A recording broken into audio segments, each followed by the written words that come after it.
What's up, guys? Here we are, live, real, raw, and live Monster Motivator TV coming to you from our studio in beautiful Marietta, California. And when I say beautiful, that's why I came out here in 2008. This is paradise. Now, you guys always know I get pretty pumped for this show, but it's a little different dynamic today for me. I love being a host. This becomes my oxygen, as you guys know. I want to bring that value. I want to bring that real world wisdom. But it's even a little different for me. I'm actually a fan today. This guy that we have here today, I am so pumped. Greg Douglas, he's going to introduce himself, but he was a lead guitarist, for the Steve Miller Band back in the 70s, and also Van Morrison, right? That's right. So we are going to be, buckle up. It is going to be a ride, and he's going to take you behind a little bit behind the black curtain, who he is, where he started, you know, where he's at today and where he sees himself going in the future. But I am really excited to hear some of this this wisdom. And we spoke for a little bit before we went on, and this is going to be epic, man. Don't miss this show. Big man, how are you? Good to be here. Very, very, very nice to meet you. I'm so honored actually to have you on because, like I said, I'm a fan. You know, the Steve Miller Band, that was our band that we grew up with, and I think it's the perfect karaoke band. Even a guy like me that can't sing a note. Well, yeah, you know, it is. I mean, that's why, you know, I have guitar students, and they all know the Steve Miller material. It's unbelievable, you know. Unbelievable. It's just so iconic. It's just so Americana. You know, I don't know what else to say. I mean, it is. Well, the guy was a brilliant songwriter. Steve worked. I mean, talk about a guy with a work ethic. The guy perfected his craft. You know, he went started off in Texas. Les Paul was his godfather. Wow. And he wanted to be great for as long as he could remember. That's one of the things that Steve always talked about. You know, is he was driven right from the get-go to be number one. He went to college in Wisconsin, met Boz Scaggs, came out to San Francisco, and Lonnie Turner, who was the bass player for Steve, told me the story. Lonnie was playing at a club in Berkeley. Steve walked in fresh from Wisconsin, and he walked into the club. He looked at the musicians on the stage. He picked out the best ones, and he started a jam session. And all of a sudden, the dance floor was full of people. Wow. And Lonnie said, something's going on with this guy. And Lonnie quit the band he was in and hitched up with Steve. Wow. And was with him for many, many years. But, you know, the guy Steve knew what he wanted. And, you know, sometimes, Steve was always right, even when he wasn't. Right. So, you know, it was always the Steve Miller Band. He never let you forget that. And I'm glad, because I learned a lot. He was a tough guy to work for. And perfectionist? Big time. Yeah. We were always under the gun in that band. But as I say, it was good because, you know, the bands I was in was going, hey, whatever, you know, smoking up the joint. Right. Steve would do these sound checks that were just, you know, it was micromanaging everything. So the sound checks in my band changed. You know, I came back from my first tour with Steve and did a show with my band, and they said, what happened to you? Have you gone crazy? Because it was the same, you know, I learned how to be really, really good at my craft from Steve. Yeah, he kind of moved you up a level. Absolutely. That you might have not done on your own. Is that accurate? Yeah. Just because of his demands and his personality. Well, it was either that or you know, you were gone. Yeah, you just weren't part of the band. You know, there were 1,000 guitar players who wanted to take my place. Right. I mean, believe me, there were. I know.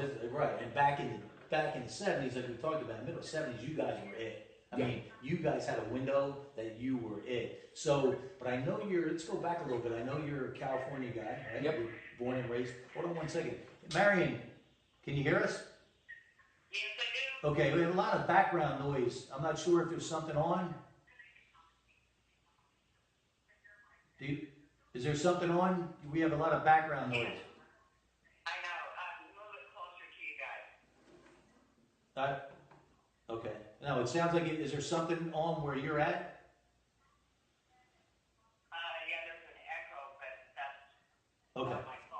Okay.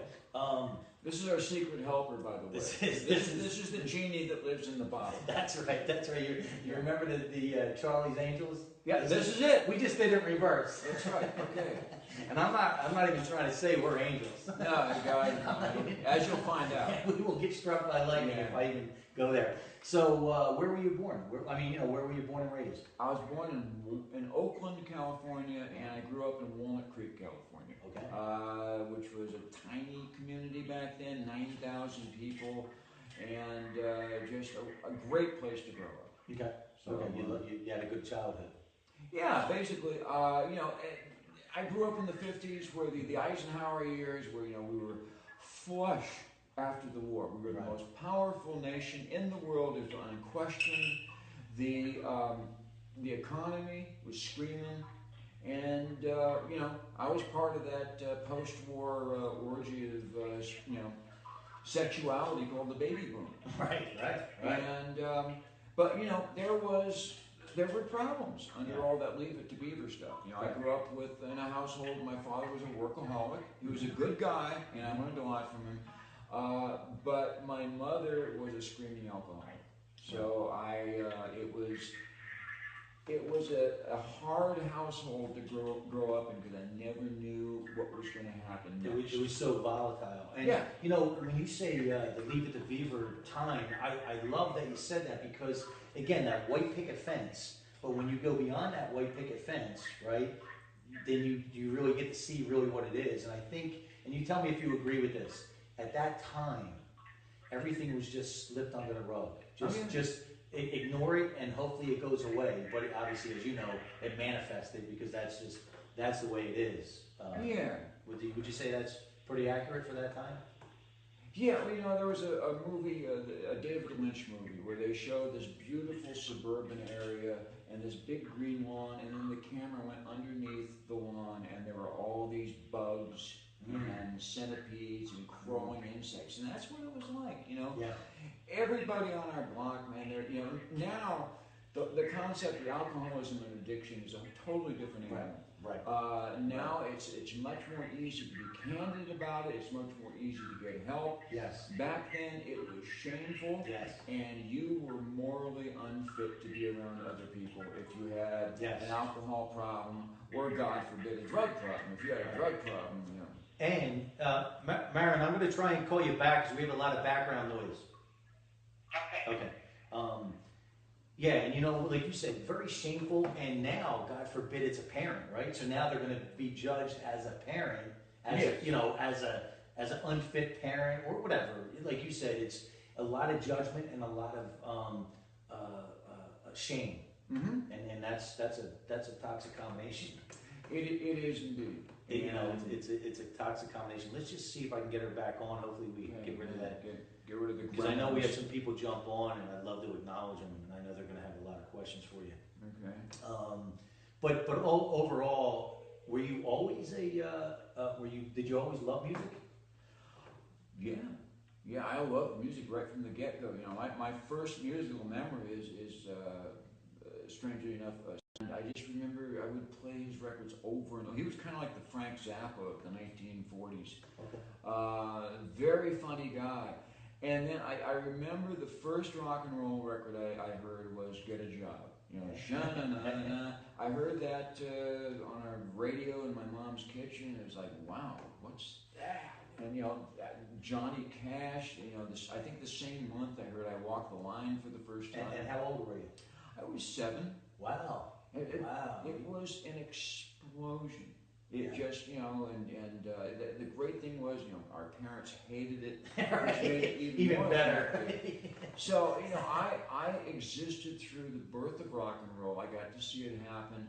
And of course, I was there during the 60s when that absolute, that cultural, musical thing just happened. shift, right? Yeah. It was.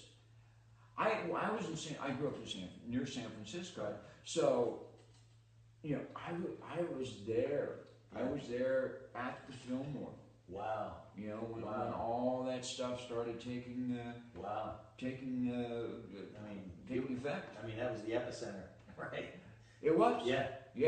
I remember back in high school, waking up one morning, and I heard the tail end of Purple Haze on the radio, and it was like, and I was already playing guitar at this point. I said, what's that? Right. And the DJ came on, you know, a typical AM DJ. Hey, that's, you know, Jimi Hendrix from England, and he's going to be playing tonight at the Fillmore Auditorium. So I said, well, I don't know what a Jimi Hendrix is, but I got to go see this. So I walked in with my friend Dave. We lied to our parents that we were going to go studying, and actually smoked pot for the second time before I went into the show. I had no idea what Hendrix was. And I walked in just as he was going on stage, and it was like seeing a flying saucer land. There was no frame of reference. Now you think Jimi Hendrix, there's like a whole, oh, excuse me. That's all right, but that had to be like what? Is this from Mars? Like, is this, I mean, especially a guitar guy, right? Yeah. I mean, even to this day though, is there anybody like him? No. I mean, no, there's people that play like him, but there's nobody that has that originality. There's actually people that put him down. Oh, Hendrix had no chops. It's such bullshit. yeah. He was such an artist, such an innovator. And his level, almost like a Michael Jordan, right? Oh. Like changed things. Would you? No, it did, because all that stuff he did on stage, you know, you know, flipping his guitar and doing the chow and all that stuff, it served the music. It wasn't just a stage gimmick. It served the music. I saw him live 3 times. Wow. And it was just, it was amazing every time. Just magical, huh? Yeah. Just magic, especially for a kid that loved the guitar. Oh. Like, you had to be in just heaven, you know, just in awe. First time I saw him, I was, you know, maybe 15 feet away, because there was. When did you start getting into bands and forming bands? Well, I was, you know, in high school, I was like really, really awful at athletics. You know, I remember I came into high school, I was like 5'4". During the summer, I just sprouted up and became 6'2". And frankly, I haven't caught up with my body. I'm still 5'4" in my head. But you know, the basketball coach saw me and he said, "Oh, we want him on the team." And so I went to a tryout, and it took 5 minutes, and he just saw that, you know, I have the physical coordination of someone who's just been tasered.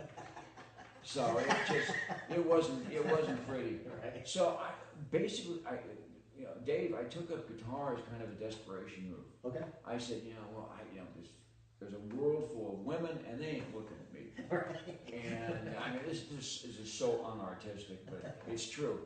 And you know, my dad actually came up to me, gave me an ultimatum. He said, "You sit in your room and you draw and you read books all day." He said, "You need to do something." He says, "You need a hobby, and I want you to take up a musical instrument, and you get to choose which one." He said, "I'll buy the instrument and I'll pay for your lessons." So, you know, I just immediately, you know, my default setting is, you know, the worst possible scenario. So I was thinking of, you know, the flugelhorn, the poor guy that trots up and down the football field with the, you know, the trombone. And then I heard Dick Dale. Dick Dale did the theme to Pulp Fiction, the Miserlou. I heard that, and I said, that is the sound of a guy going over the goal line for a touchdown. That is the musical equivalent of a football star. That's what I want to do. That's what I want to sound like. So I told my dad I want a guitar, and frankly, I wasn't very gifted. I'm not one of those guys. Okay, so you had to work. Huh? Oh, I had to work my ass off. It did not come to me naturally at all. Okay. But the passion, even like you said, at 7 years old, you heard this music and it just caught your attention, almost just connected. I mean, would that be? Something in me really, really wanted to do it, but I could not visualize myself doing it, because it just seemed like, gee, that would be too much work. Right. You know, and honestly, you know, I don't want to, you know, go through the motions of that. And I struggled, man, and it was so great for me as a person to go through that struggle, and there was the F chord. The F chord on the guitar is very difficult to do, and I struggled for 4 weeks to do it. And my teacher said, "Give it one more week." It was almost a deal. You were almost ready to say. Oh, you know, I was ready to just give it up. I got the F chord, and after that, I started practicing 4 to 5 hours a day. Wow, it just became your identity. It became my identity. It became my identity. It became everything. Let me ask you this: did you start to see a difference in you as a kid, as a person, like bringing you out of your shell a little bit, making you feel a little stronger in your self-image? Did that help? Did the music help that? I was still kind of a dork in my mind. You know, I was kind of a dweeb. But what happened was the way that other people perceived me changed. Yes. And as you know, Yes. that in life is often 95% of the battle. It's how people see you. Right. And then you start to believe it. Right? Then you start to believe it. Right. I went from being just kind of, this hopeless, invisible dweeb to, I remember very well, another life-changing moment.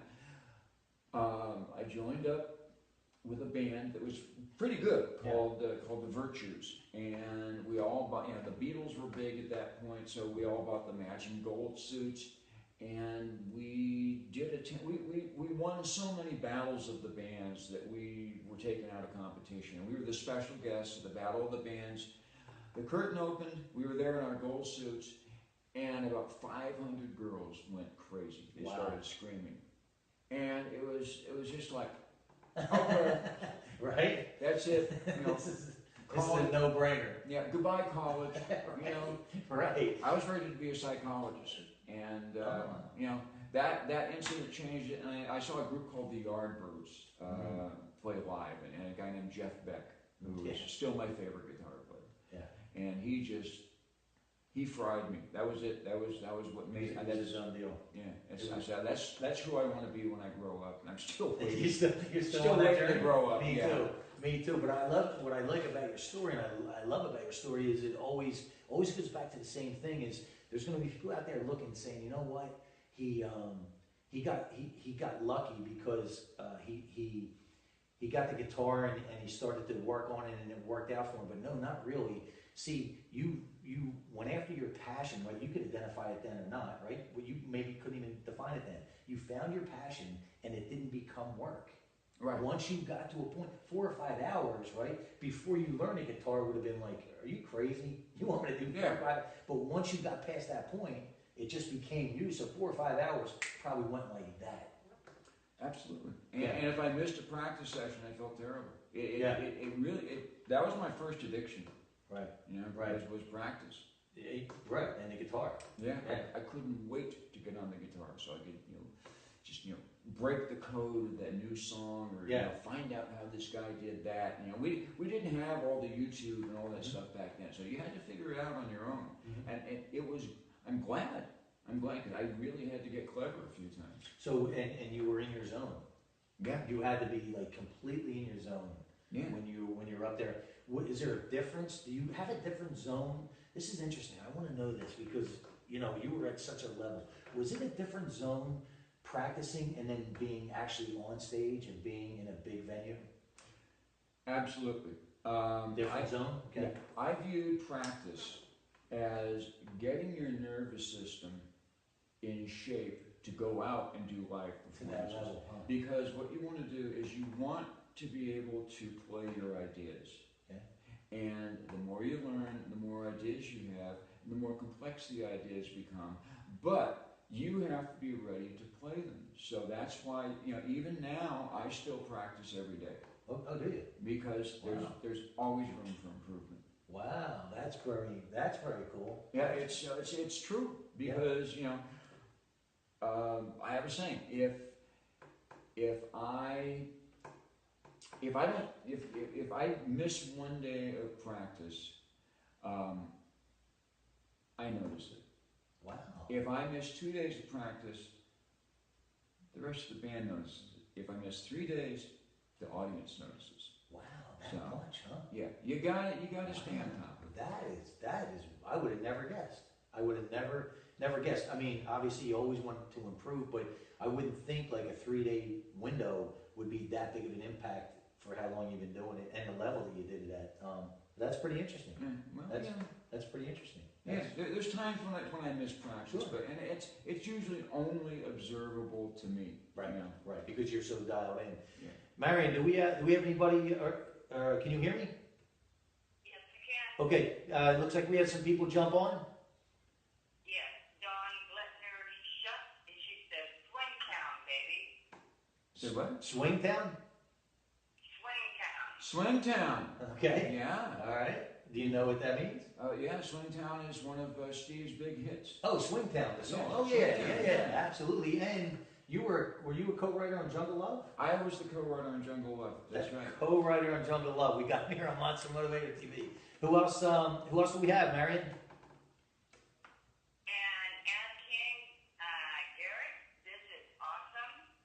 All right, glad you're Right. enjoying it. Glad you're Okay. enjoying it. And we just started. And I have a question for Greg.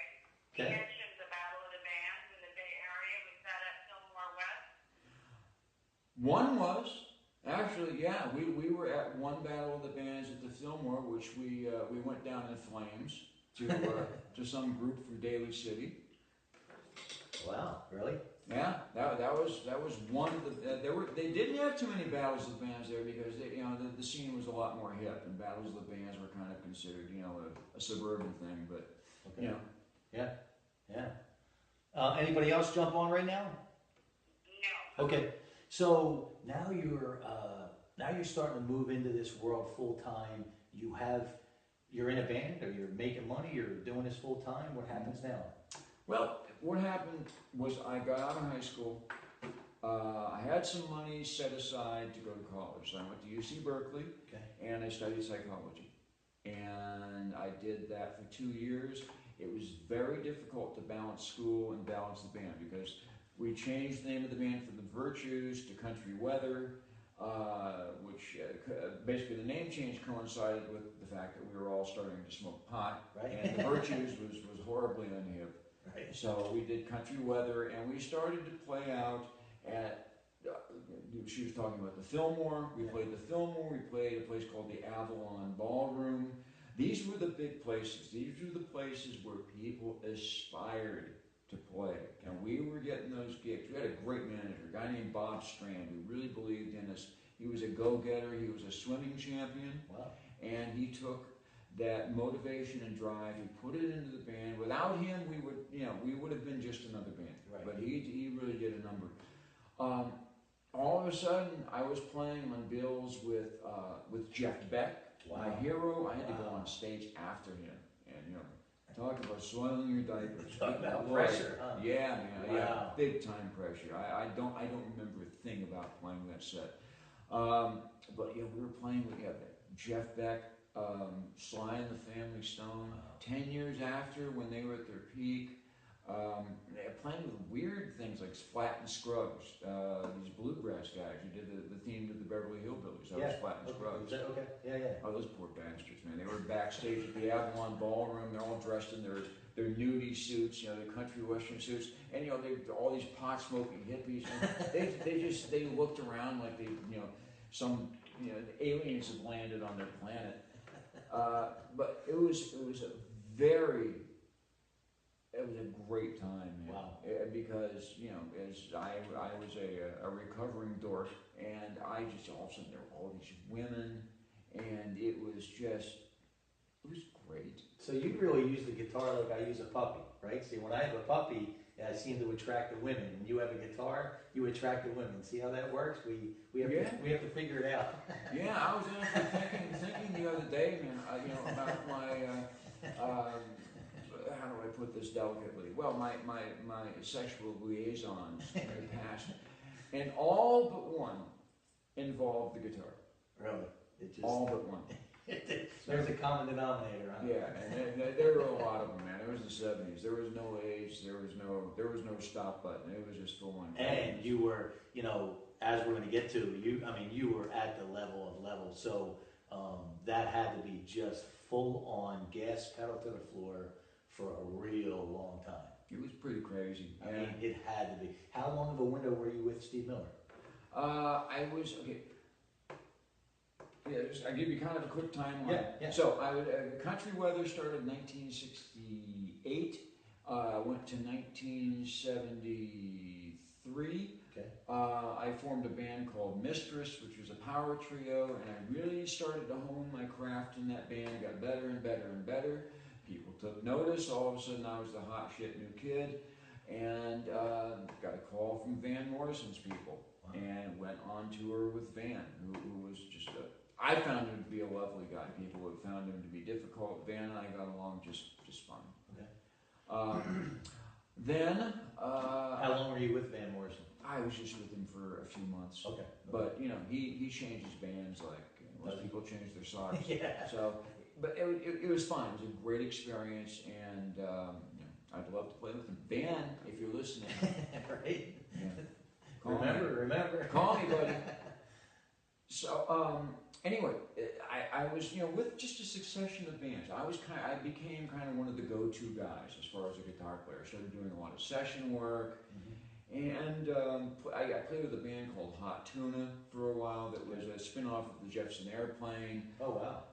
Because I was a pretty good finger picker. I still am. That's one of the things I do well is a finger-style acoustic guitar. So hooked up with them.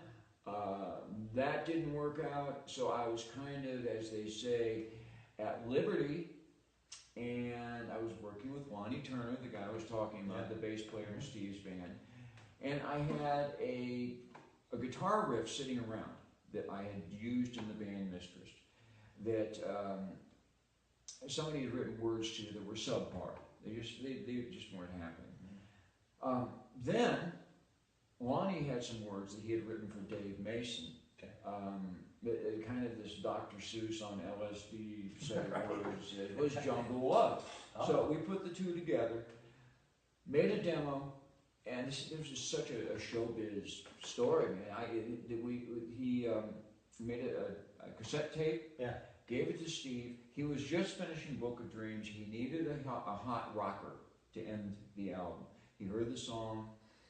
I was sitting at home watching a soap opera, and I get a call, demo. So I'd kind of forgotten all about it, and pick up the phone and says, "Yeah, hey, this is Steve Miller." And I said, "Right," hung up the phone. Did you? You just thought it was a prank call? And then all of a sudden I remembered the tape. I said, oh. You know, at first I told my wife, she said, "Who's that?" "It's Steve Miller. Who's going to call next? Paul McCartney?" Right. He called right back. He said, "I want to do your song. Where are you?" And I said, "Well, I'm in Sausalito." He said, "So are we." I was 5 minutes from the studio. I drove down there. I was there half an hour. Wow. And I'm still making significant money 40 years later. I mean, and see, what I love about that story is, again, it confirms everything that I like to talk about is nothing happens by mistake. You started to take that action. And I always say action is like magical. When you start to take that positive action, things unfold that the greatest scriptwriters in Hollywood couldn't write. No. I mean, you're literally in the same town as them. You're 5 minutes from the studio. You already had this done, and now you just have to complete the deal. I mean, just absolutely amazing. It was great. It was one of those things where it was the perfect confluence of coincidences. The perfect storm. It was the perfect storm. Yeah. And, you know, the nice thing is, well, you know, people, you know, I've had these people say, "Well, man, you had all these chances, and you know, you were so lucky."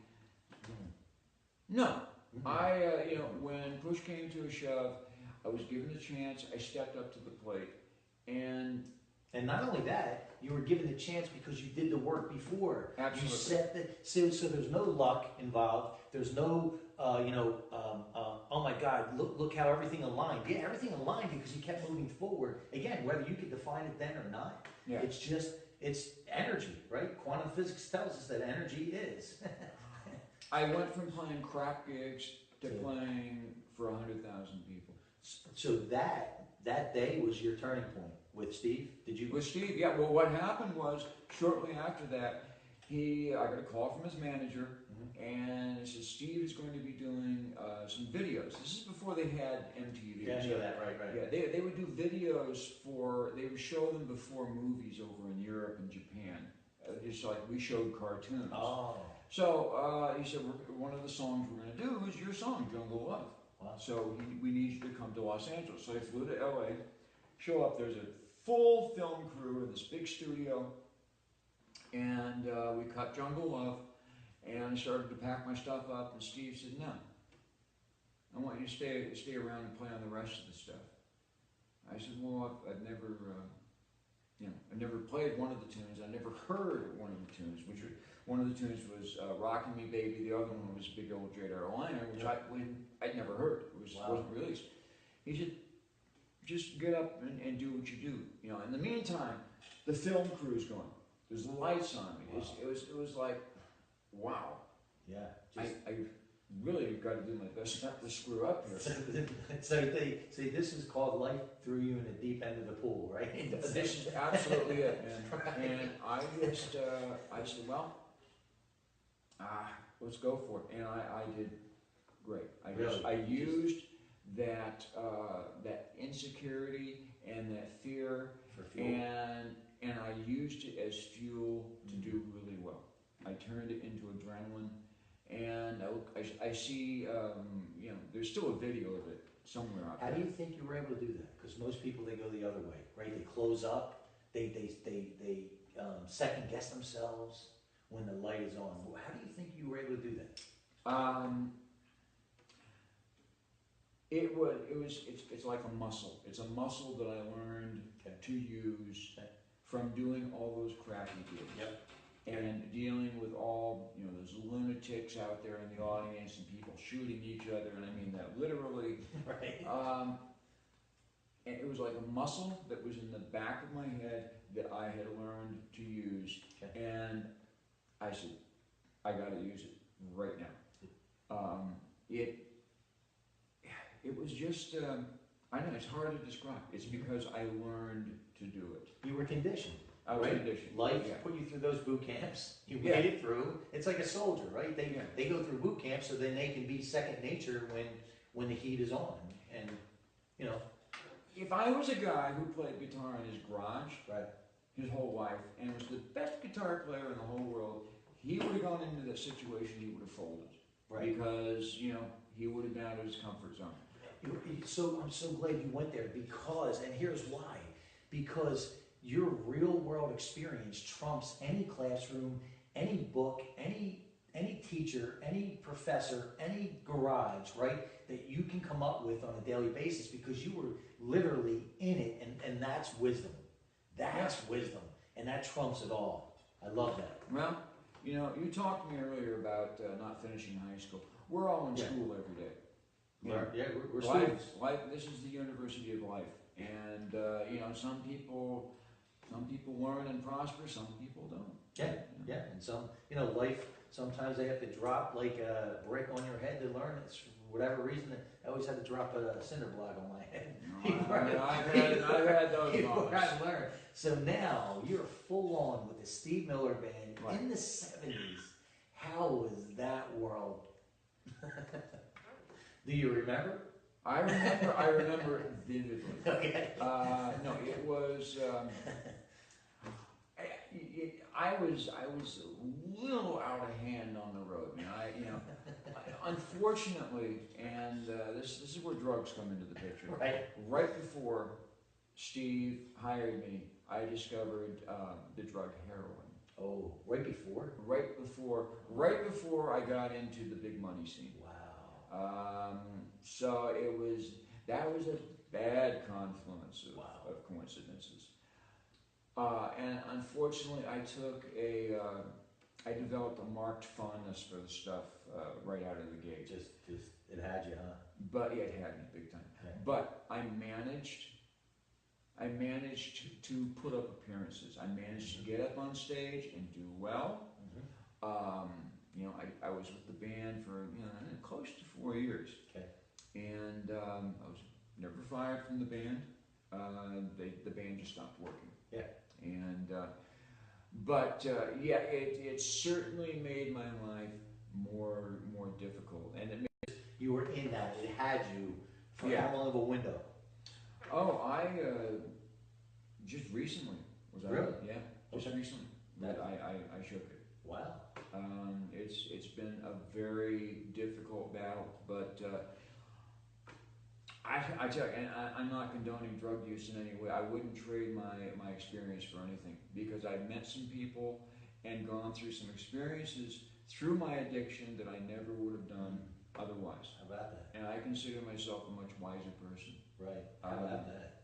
Yeah, Yeah. I wish I had never done it, but oh well. I did right. it, Yeah. and now you deal with it, man. Right. And then not only that, like we talked about before we went on, is your story's not about you. You made it through to possibly give somebody a little bit of belief, give somebody a little bit of hope that maybe they don't have. You don't know what's going to touch who, right? You just don't know. No, you don't. No, and I had a lot of people touch me that I'm sure they had no idea that it was happening. Yeah. Yeah. It's funny, I was talking earlier about Dick Dale, who was the guy who made me, it didn't make me do it, but he was the guy that inspired me to take up guitar. I ended up doing the liner notes for his box set CD.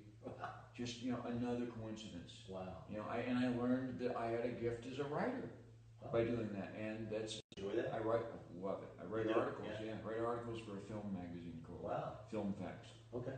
and really enjoy. I'm a big fan of old movies, especially B movies and horror films and that kind of thing. I actually had a business for a while selling old movie posters, but yeah, getting back to the drugs. I had a great career in spite of my drug use. Mm-hmm. And despite doing everything I could to destroy my career, I still had one. And it just, I'm very grateful for it. After Steve, things really started to go off the rails. As you know, addiction is a very progressive disease. Yeah. It starts off as, well, I'll do a little bit, but I'm going to keep it. And pretty soon, you're selling your stuff. You're pawning It just has you by the throat. You're cheating your friends. You're borrowing money from everybody. And it has you by the throat. It takes your life over completely. To the point where I went from playing in front of 100,000 people to 10 years later living in the back seat of my Oldsmobile 88. Yeah. And that's, I always say this: you can't drive down a one-way street the wrong way and not expect a head-on collision. That's exactly right. It's just that's right. Life is going to say, guess what? You're going the wrong way on a one-way street. But at the same time, I also can see where, like you said, you know what? In spite of the drug addiction at that time, you still did what you had to do, and I believe you were able to tap in to that addictive personality and create that tunnel vision and just get it done. So there's always an upside and a downside, and I have that addictive personality myself. I get so tunnel vision, I get so driven, I get so focused. I'm just so thankful. For whatever reason, my outlet has been the gym, has been working out, versus other things. I think it's just the way it goes. I don't know. Yeah. That I don't know. I don't know what that answer is, but I can relate to that feeling of just go.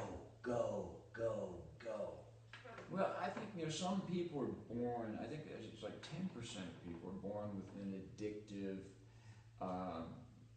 gene or whatever, and it's a tendency towards addiction. Like I say, my mother was an alcoholic, so I probably got something from her. I'm not blaming her, but it's just there. And your dad was a working alcoholic. My dad was a workaholic. Absolutely. So you have two that you're pulling from. There's an addiction becomes harmful when it begins to take over other aspects of your life. Life, I think, is all about balance. You have to have balance in your life. You do too much of anything, it's going to cause harm in some part of your existence. Or somebody. Screw up your relationship. Yeah.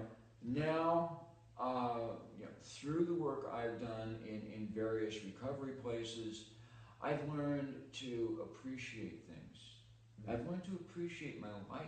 You know, I wake up in the morning. I've got a great house. I live by a lake. I've got the most beautiful. I have a gift. I have a musical gift that I finally learned to appreciate. You know, before I never felt like I did. I'd look at the platinum records and stuff on my wall, and it felt like they belonged to somebody else. Wow. No, they belong to me. So where did that shift in that self-image come? Because that's what I believe it is, right? Because I believe you can build your self-image up, you can tear it down, but you can't outperform it. So by not identifying with those platinum records, there was a block. You wouldn't allow yourself to own that. Well, Interesting. Where do you think that turn came? I'm telling you where it changed. Okay. Was because of my addiction. Because my addiction was beginning to destroy my life so insidiously that I finally had to do something about it. Okay. You were sick and tired of feeling sick and tired. Right. I mean, that's the old saying, but that's pretty accurate. It's true. Yeah, and I believe that the reason that you, or my thinking is that you didn't own that because your subconscious was so beat up from doing the drugs, knowing it wasn't the right direction, but you kept doing it. So it's almost like you know, an addict, you feel like you sell out, right? Because you're like, I'm going to do this, I'm going to beat this, and then it pulls you back in. Yeah. Would that be? It's accurate. I keep knocking your book over. No, I got it in the way. I'm trying to destroy your plug. Well, you know what's happened? I'm from the East Coast, so I speak with my hands, and I think it's just you're taking that over. So No, I get it. Yeah, I just got back from Italy too, so. Okay, yeah, there you go. So you know, once you realize how bad your problem is, you have to really dig deep and learn about yourself, because that I was looking at the name of your book here. It's about fear, and I think all addiction is based on fear. 100%. It is. Fear is the enemy of life, man. It's 100%. I love that you went down the road of self-awareness, because that is everything. That is, it's nothing. Yeah. It's interesting, right? It's everything or it's nothing. And I went through the same struggle because growing up, I was told I wasn't supposed to win. Don't expect a lot out of yourself because I couldn't get, I was D's and F's, and that's what even when I showed up, right? Right. Yeah. My father. Right? Exactly. So I had to figure out, and through some great mentors and action taken and falling down, that you know what, I don't have to allow anybody to put a label on me. No. I don't want. It's up to me. But it took me a long time, right, to get to that. Yeah. Yeah. Well, I know exactly what you're talking about, because I went from being, the fair-haired boy, the hot-shot guitar player, to being the junkie. Yeah. All of a sudden I had the junkie jacket. That's one of the reasons I moved to San Diego in 1992, because I was washed up. I was finished in San Francisco. Wow. I could not get hired to play a dogfight. Really? It was done. And, I single-handedly did it myself. I moved here, fell in love, and got married. I was on a methadone program. Methadone is like, the heroin substitute. Just get sick of it. Finally, back in 2003, I had one of two life-changing drug experiences. Or drug recovery experiences. I took something called ibogaine, which is a psychedelic African root. Wow. It's a root. I mean, the natives just take the root and they scrape the root. They take it, and you have these hallucinations. I took LSD back in the 60s.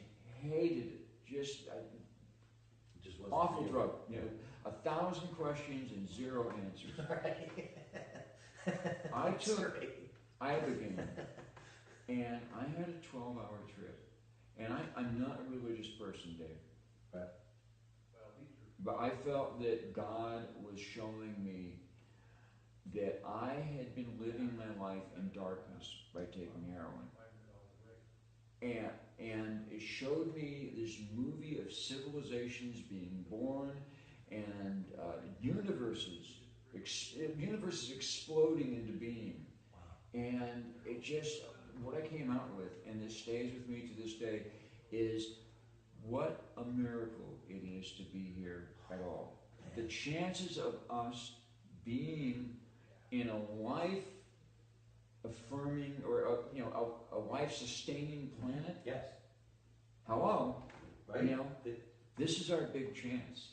You know, and I just came out. I said, "Well, I've been blowing it, but you know, I went in there thinking I was a really bad person. I walked out of that experience thinking I was a good guy who'd made some mistakes, and let's go about and let's rectify those mistakes." That literally just changed your whole mindset. I mean, talk about a paradigm shift. Yeah. I mean, that's the wow. Wow. Yeah, a very positive experience. Kept me clean for 5 years. Okay. Some unbelievable stress at one point. Got back on the stuff. 2007, I checked into a rehab in Orange County, and that was the second big shift. Okay. That's where I learned to own my gifts as a guitar player, because I worked with some people that showed me, you know, why worry about the other guy? Why worry that this guy can do this better than you? And this is my affirmation that I use every time before I go on stage. Okay. I will use my gifts to the best of my ability and go with the flow no matter what. Because that's all any of us can do, is to go into a situation, use your gifts to the best of your ability. Don't worry about what the other guy is going to do. Just get up there and do your personal best. And another gift I was given was I went to work there. I went to work at the rehab, working with people that came in there that were either professional musicians or were wannabe songwriters and guitar players. Having issues. I gave them the chance to find their gifts, just as like I had been given the chance to find my gifts. And let me ask you this. I know the answer, but I want you to talk about it, because when you found yourself working there, it had to be the ultimate win-win, because you're constantly, you know, what you're giving, you're always getting back. Yeah. You know, so I think it had to be the ultimate win-win for you. I've played in front of a lot of people, but nothing gave me more satisfaction than every Friday we would have a concert for the group, for people that came into this 30-day program, and they would see one of their buddies that they were going through this program with. They'd get to see him get up and sing something that he created, or he or she created. It's just, I mean, the fulfillment for you had to be like off the charts, and your health, not talking about your physical health, your spiritual and your mental health had to be at its peak. It was at its peak. The greatest. Just nothing like it. No, my heart was 5 sizes too big for my chest. Yeah. So I love that. Unfortunately, that situation developed some problems within the structure of the corporation I was working with, and it dissolved. The management. So I'm still very much involved with recovery. Good. You know, I do something towards my recovery every single day. Okay. Good. And right now, I'm at the best place that I've ever been in my life. At the ripe old age of 66, about to be 67. Love it.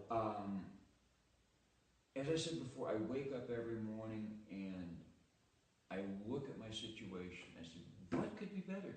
Right. You know, I've gone from being a star to being a has-been to being appreciated.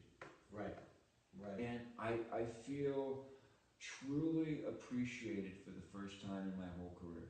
Your whole career. My whole career. I feel like people are, you know, I'm being given some real respect. Right. You know, and I think that I've earned it. And that's why you're getting that respect, right? Because now you've built that self-image up enough to say, I own this. This is who I am. And when you give me that credit, thank you. Instead of before, well, it's because of this. No, thank you. Appreciate that. You know. So I love that transformation, right? That you've been on this earth long enough to be able to get that gift, that of self-image, and I love that. I love that. I love it. I love that story. And it is a gift. It really is a gift. You know, I walk on stage now in situations I never would have done, like even 5, 6 years ago. Yeah. I walk on stage with guitarists who are much better than I am technically, but what I bring to the table is important. Right. You know, I know my place in the food chain, and I make the most of it. But here's the thing: you could even, like you said, technically and everything else, on paper, they might be better than you, is what society says. But what you bring to the table, and I want to make this clear, what he brings to the table is that affirmation. See, he lives that affirmation. Repeat that again. Oh, the affirmation Yeah. is, I will use my gifts to the best of my ability and go with the flow no matter what. And that's what you bring, right? Yeah. That's why you're in that flow and creating that. I just love that. I love to break that down for people because I love to see how people tick. Marion, do we have anybody else that jumped on? Yes, Anna Kate Aaron has a question. Sure. Yes. Was there anything about your instructor that drove you a positive trait? Anything about my what? Instructor that Oh. drove you and a positive trait. Like a mentor? Yes, Okay. I'm going to give props to a guy that nobody's ever heard of from Antioch, California, Larry Murphy. He was about 45 years old. I started seeing him when I was 19. He was the greatest guitar teacher on the planet. He taught me not only how to play amazing guitar, but he taught me how to be cool. I mean, he was the most out of sight. He was 45. He smoked pot, and he was a lunatic, man. He was just such a great guy. And the gift he gave me was, one day I came in and he gave me something to play by Chet Atkins that was incredibly difficult. I went home and I worked on it 8 hours a day. I came back and I played it for him at the lesson. He says, "Well, you played that better than I can." I said, "Well, Larry, I've been doing it for 8 hours a day. What do you expect?" And he said, "Well, this is your last lesson." And I said, "Well, don't do that to me." He says, "No, you're competition now." Wow. And it was great because word got out that, Larry did that with his really good students. He cut them loose. And once word got out that you were cut loose by Larry, it was like, ooh, this is a force to be reckoned with here. So, yeah, I got a lot from Larry Murphy. He passed away a few years ago, unfortunately. I never got a chance to thank him. But if you're up there, Larry, thumbs up, buddy. And let me ask you this: at that moment, right, when you look back and he said, "You know what? You're done. You're my competition now." Was initially a fear, like what? Oh, I was terrified. Where do I go? Wait a minute. He's pushing me out of the nest. What do you mean? No, right? I looked forward to those lessons, man. It was like, it was. It's a mentor. I mean, Yeah. It was, like most guys look forward to going to a hooker. Right. That saying, that was a terrible symbol. But we get you that. But yeah, it was that same kind of drive. Right. That is awesome. Marion, anybody else have any comments or questions? Cindy Lemke says, "Great show, Dave." Awesome. Thank you, Cindy. Thank you. Anybody else before we jump off? No. Okay. So, is there anything that I didn't talk about that I didn't bring up that you want to mention? Well, just a couple Sure. of plugs. Yeah. I have my own band. Okay. We are the Greg Douglas Band. We are the premier classic rock cover band in Southern California, working all the time. I also have another project called Greg Douglas and the Accomplices. And it's to some of the top session guys in San Diego. I went in, I hadn't really written anything in a long time. I hooked up with a guy named Michael Muldoon. He's a British fellow that I met when I was playing guitar in a band called Mad Dogs, an Englishman that was a singer, but he said, "Well, I write songs too." I said, "Wow." So I gave him some guitar beds that I had recorded, just over the years. 3 in the morning, he put stuff down. Gave him a whole pile. He came back the next week, hit all of them out of the park. And I said, "Well, we got to do a CD. So I cashed in an investment. I got enough money to go in the studio, and the resulting CD is just, it's the best thing I've ever done. Wow. Period. Wow. And that includes all the Miller stuff, Wow. everything else. This is the best thing I've ever done. I'm so proud of it. I'm so glad. Right now, I'm old enough to where I'm thinking about legacy. Okay. I reached a point in my life where I had two choices. One, I could be the guy that they found dead in the gutter with a needle in his arm. Two, I could be the guy who went out and wrote some really cool songs and played some bitchin' guitar stuff. I love it because you're live and in color. We all have choices. Yeah. We can go this way or we can go this way. Either way, your results are going to tell you. Your reality is going to say this is the decision you made. Well, and I love that. the results are very good. www.GregDouglasGuitar.com will keep you up to date on all our gigs. Facebook. I'm on Facebook, Yep. of course, like everybody else, and texting like a teenager, And this Sunday I'm doing the CD release party out where I live at Lake Hodges at the old Del Dio's Firehouse, and it's pretty much close to selling out. But go online and contact me, and we'll see if we can squeeze you in. Don't you also have an event coming up with Brad Zink, because he was on yesterday? Yes, that's correct. How could I forget? Brad, the whole reason I'm here. Yes, I'm doing a benefit at a school in San Marcos. Twin Oaks, right? Yeah, Twin Oaks. Thank you very much. My memory just went to the bathroom. Twin Oaks. And we'll be playing. We'll be doing a set with my band, and the young guitar hotshot Anthony Collins will be joining us for a couple songs too. Okay. So Awesome. And I want to be able to give you a signed copy of this book. Please do. That would be my pleasure. And as everyone knows, and I'm gonna share this with you, they know me as the Monster Motivator for some reason, right? They call me the Monster Motivator. And I always say that we are in one state at a time. So we can, if we're in victim state, we can't be in gratitude state. If we're in gratitude state, we can only be in one state at a time. And we always end the show the same way. It's called the Monster Motivator Roar.